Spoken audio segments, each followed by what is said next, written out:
Assalamualaikum warahmatullahi wabarakatuh. Alhamdulillahirabbil alamin. Alladzi khalaqal mauta wal hayata liyabluwakum ayyukum ahsanu amala wa huwal azizul ghafur. Alhamdulillah anak-anak sekalian yang rahmat Allah Subhanahu wa taala, kita ketemu kembali dalam pembelajaran pendidikan agama Islam. Ustaz Jun akan mereview kembali materi tentang Asmaul Husna setelah kita ulangan harian. Sebelum pembelajaran, mari kita sama-sama membuka dengan melafalkan Al-Basmalah. Bismillahirrahmanirrahim. Anak-anak sekalian rahmat Allah Subhanahu wa taala, setelah kita ulangan kemarin, Ustaz Jun melihat semua nilainya udah masuk, dan kemudian ada beberapa yang jawab dan hampir semua jawaban Ananda di nomor-nomor itu masih salah. Nah, oleh karena itu Ustaz Jun akan mau menjelaskan kembali terkait dengan nomor-nomor yang masih banyak salah. Nah, anak-anak sekalian, Asmaul Husna itu artinya nama-nama Allah yang baik. Nama-nama Allah yang baik secara bahasa. Nah, jika kita mengatakan nama-nama Allah itu agung, benar. Nama-nama Allah itu indah, benar. Nama-nama Allah itu keren. Allah itu keren, sangat keren. Lebih keren dari apapun yang ada. Allah itu indah, jauh lebih indah dari apapun yang ada. Allah itu maha agung. Keagungan Allah itu tidak bisa ditandingi. Maka anak-anak sekalian yang rahmat Allah Subhanahu wa taala, semuanya itu benar. Tapi ada yang tepat dengan arti bahasa Asmaul Husna, nama-nama Allah yang baik. Jadi Asmaul Husna artinya nama-nama Allah yang baik. Nah, kemudian anak-anak sekalian rahmat Allah Subhanahu wa taala, perlu dibedakan antara Al-Hayyu Al-Qayyum, kemudian Al-Muhyi Al-Mumit.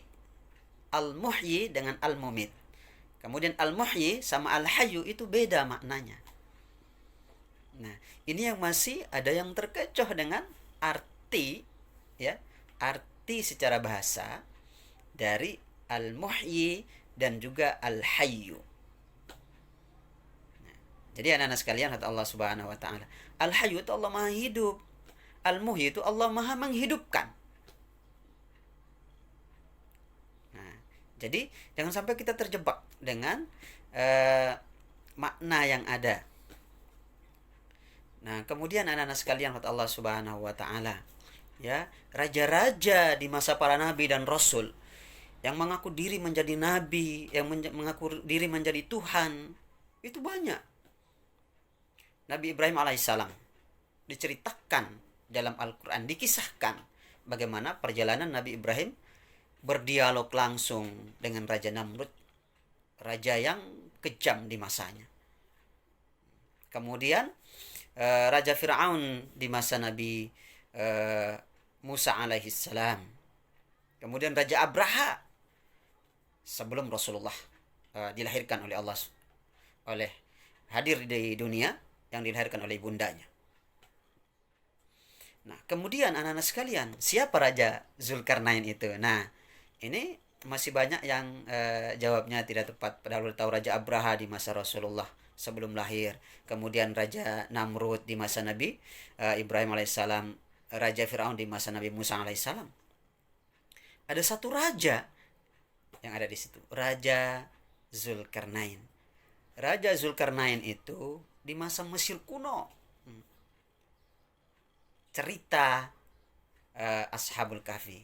Itulah Raja Zulkarnain. Jadi Raja Zulkarnain itu orang yang sangat luar biasa bijak.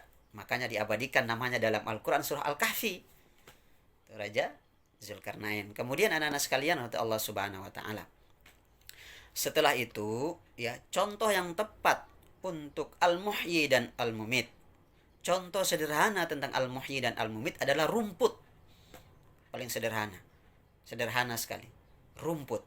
Bagaimana rumput itu sebelumnya tanah itu kering, tandus, tanpa ada sedikit pun muncul kelihatan di situ ada rumput.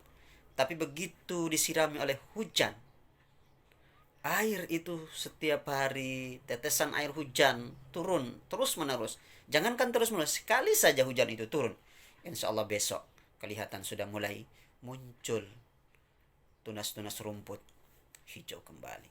Begitu musim kemarau panas panjang, maka dia akan mati kembali. Itulah kondisi yang ada di sekitaran kita, anak-anak sekalian. Nah, kemudian kalau kita mau ngambil yang paling kelihatan lagi adalah manusia. Kita sendiri, nak. Manusia hadir dari janin. Pertemuan antara dua manusia, laki-laki dan perempuan, menghadirkan kita dari bayi, kemudian tumbuh menjadi anak-anak, remaja, dewasa, kemudian tua, dan kemudian meninggal. Ganti lagi prosesnya setiap saat manusia itu lahir. Itulah proses antara al-muhyi dan al-mumit. Maka Allah itu maha menghidupkan, Allah juga maha mematikan. Kemudian anak-anak sekalian, kata Allah Subhanahu wa taala terkait dengan al-ahadu. Al-ahadu artinya Allah itu maha satu, maha esa. Nah di sini yang anak-anak sekalian, kata Allah Subhanahu wa taala masih banyak ya yang jawabannya, tapi lumayan banyak yang sudah tepat jawabannya. Nah, Allah itu esa dalam sifatnya, Allah itu esa dalam zatnya, Allah itu esa dalam perbuatannya. Nah, tidak ada yang bisa menyamai Allah Subhanahu wa taala. Oleh karena itu anak-anak sekalian Allah Subhanahu wa taala, mari kita jaga imunitas tubuh kita ini, selalu berdoa kepada Allah Subhanahu wa taala dengan keesaannya.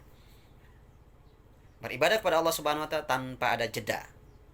Ya, beribadah kepada Allah Subhanahu wa taala tanpa ada jeda. Insyaallah Asmaul Husna adalah nama-nama Allah yang baik. Oleh karena itu anak-anak sekalian Allah Subhanahu wa taala, ada beberapa poin yang tadi Ustaz Jun sampaikan itu adalah yang anak-anak masih banyak yang jawabannya belum tepat. Insyaallah mungkin seperti itu review yang Ustaz Jun sampaikan. Assalamualaikum warahmatullahi wabarakatuh.